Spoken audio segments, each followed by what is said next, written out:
As investors become more sophisticated, many have realised they don't necessarily have to be of a high net worth to make the most of managed accounts. Separately managed accounts and individually managed accounts are two types of these structures available to investors, and advisors need to understand how they can be accessed and used to create wealth. In the following segment, presented by Amlika Lal, we'll define and identify the differences between SMAs and IMAs, compare managed accounts to managed funds, and explain the structures of SMAs and IMAs and the advantages and disadvantages of each. Over 7 million Australians own shares, either directly or indirectly, via managed fund or self-managed superannuation fund. Managed funds brought share ownership to the masses, but investors wanted more from their product, eventually giving rise to managed accounts. These investment vehicles allow for either direct or beneficial ownership of the underlying securities being held. They are professionally managed and offer investors a very similar investment experience to managed funds. Richard Nicholas of Peak Investment Partners says managed accounts were first available in the UK, but it wasn't until the late 1990s when they surfaced in Australia. Stockbrokers have been offering managed accounts for decades, and the stockbrokers in Australia, curiously, have been rather slow to actually offer a fund management solution, preferring to be really brokers to stocks rather than managers of stocks. The defining features of managed accounts include underlying investment assets held personally by the investor who are rewarded with capital gains tax benefits and direct franking dividends. An SMA is more of a ununitised managed fund investing in direct shares, which benefits the client firstly from holding direct shares and thereby attributing to them the benefits of being able to control the capital gains tax part of the solution and for the client to receive franked dividends directly. But also having professional management of a portfolio of direct shares. Assets can be held either legally or beneficially.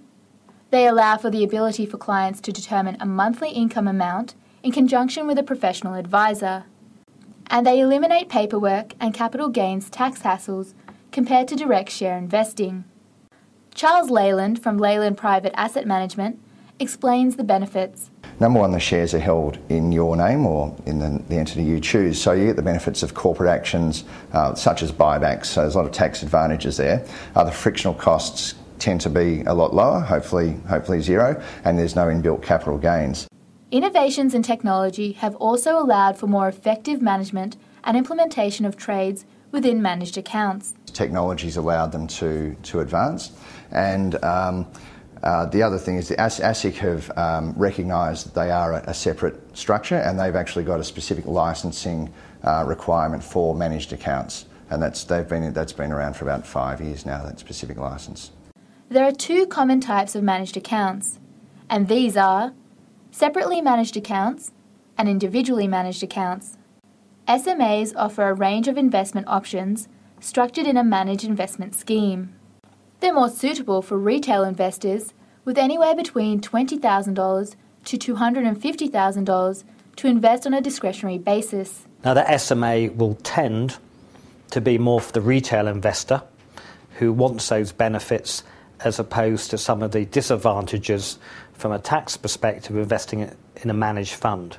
An SMA acts like a managed fund and invests in direct securities for the client, but the assets are invested in accordance with a model portfolio. Some of the main advantages of SMAs compared to IMAs are they're considered more affordable and scalable for retail investors. There are a variety of model portfolios to choose from, and advances in technology are making SMAs easier to access and select stocks. Typically, IMAs are a more personalised investment vehicle for the client. IMAs will often be held in the name of the investor, but sometimes can involve a custodian as well. IMAs are suitable for high net worth investors or wholesale clients, with a minimum of $250,000 to $500,000 to invest in direct equities on a discretionary basis. The IMA concept is a more personalised, tailor-made portfolio created for the individual. But the extra work required by the fund manager in personalising the account increases the administrative costs and associated fees compared to SMAs. In practice, a client who wishes to invest in an IMA would sit down with the portfolio manager and give the manager a mandate on how they want to invest. The client might be a CEO of a mining company and have significant option positions and equity positions in that company. So then the portfolio manager will manage that account according to those existing exposures. Even though they might not be held on, in the actual IMA, there'll still be knowledge of those exposures. And at the same time, the client might say, look, we really don't want to invest in gaming stocks or resource stocks or what have you. Some of the main advantages of IMAs compared to SMAs are IMAs are more customised for the client, and SMAs are based on a model portfolio with little ability to vary weightings or investments. IMAs can include existing holdings. Dividends also relate to the shares owned, the greater transparency of income. And with IMAs, the client retains ultimate control over the portfolio. Brett Marsh from OneView says the key difference between IMAs and SMAs is the ability to manage and time tax consequences. Within an SMA, on all of the ones that I know of, there's an automated tax optimisation for the client, whereas within IMAs you can have quite a differing experience between different advisors. Some will offer automated tax optimisation and some will do it on a more manual basis and perhaps not quite as well. With IMAs though, the key strength is the customisation. It's important to focus on the capabilities of the manager and their performance, and don't base decisions purely on tax benefits. While they do have tax benefits over a managed fund, at the end of the day, the main tip is do your due diligence on the manager and the people involved with these, and don't get too attracted by the tax benefits that might have been sold to you. While managed accounts provide structural advantages over traditional managed funds, an advisor should take care in choosing the underlying asset. They should investigate the credentials of the product provider, as this will provide a background as well as their performance over the longer term. It takes a lot of time to actually research properly and manage accounts properly. It's not just a side job that you do, and so I think that's the key. It's working out who specialises in doing this versus who's just doing it as an addendum to their business to try and sort of cater for everything the client wants rather than outsourcing a specialist. Clients also need to be told of the frictional costs, being the implicit and explicit costs associated with market transactions and any additional fees. Ownership of the investments is determined by the SMA/IMA provider. For instance, when a person has legal ownership, shares will be in their own name, and this equates to direct share investing. With beneficial ownership, the direct ownership is through a nominee structure, which means the legal ownership resides in the name of the nominee, which holds and manages the asset for the benefit of the investor. Some SMAs offer legal ownership, but most offer beneficial ownership.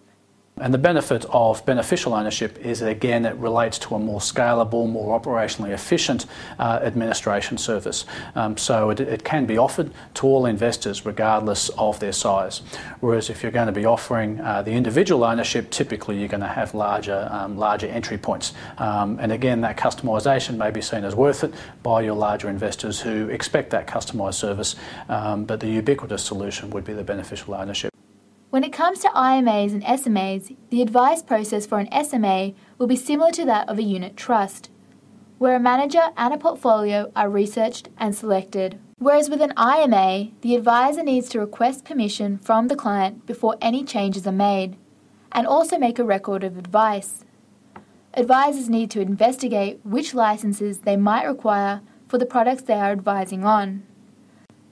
They should also look at how their practice plans to administer the underlying investments. And one final note, advisors need to consider what providers they're partnered with and whether specialising in managed accounts will really add value to their practice.